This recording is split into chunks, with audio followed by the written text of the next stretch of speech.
আমি তো এটাই বলছি, সমস্যা হচ্ছে সমস্যার সমাধান না করে রাজনীতিকরণ, তাহলে এই সমস্যা কিন্তু বাড়তে থাকবে। সমস্যার সমাধানে না গিয়ে রাজনীতিকরণ পথটা বেছে নিলে এটা বাড়তে থাকবে এবং সারা দেশে অনেকগুলো ইনসিডেন্ট ঘটছে।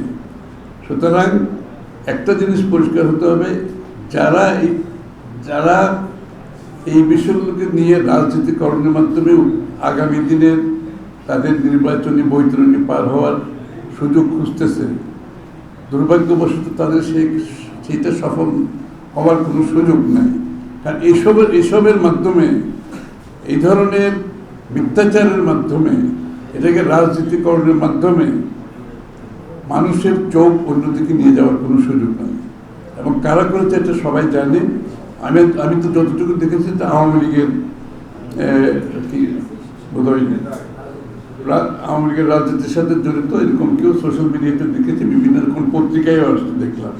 সুতরাং এটা বড় কথা না, বড় কথা হচ্ছে এইটাকে রাজনীতিকরণের কোনো সুযোগ নেই, সবচেয়ে বড় কথা হচ্ছে। এবং সেটা করতে গিয়ে আসল জিনিসটা নষ্ট হয়ে যাবে কিন্তু।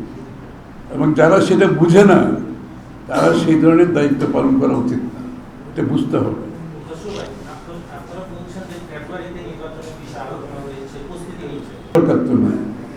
আমি তো দেখতেছি হচ্ছে, সারা দেশ নির্বাচনে নেমে পড়ছে, নির্বাচন কমিশন প্রস্তুতি নিচ্ছে, তৈরি আছে। তো যে বিষয়টা হয় না, এটাকে শুধু শুধু প্রশ্ন কিন্তু করে তো কোনো লাভ নেই, তাই না? সবাই প্রস্তুতি নিচ্ছে ফেব্রুয়ারির জন্য, এবং দ্বিমত তো থাকবেই, যে কোনো প্রেক্ষাপটে দ্বিমত থাকবে। আপনি যখনই যেটা বলবেন রাজনৈতিক দলের মধ্যে দ্বিমত থাকবে, তো এটা কোনো অসুবিধা নেই, এটা সকলের অধিকার আছে, দ্বিমত পোষণ করার অধিকার আছে। আরে কি বললাম, আমি তো হবে না এরকম কোনো লক্ষণ আমি কোথাও দেখছি না। তো শুধু শুধু যে বিষয়টা হয় নাই এটাকে প্রশ্নবিদ্ধ করে, মানে আননেসেসারি একটা প্রশ্ন, একটা রাজনীতি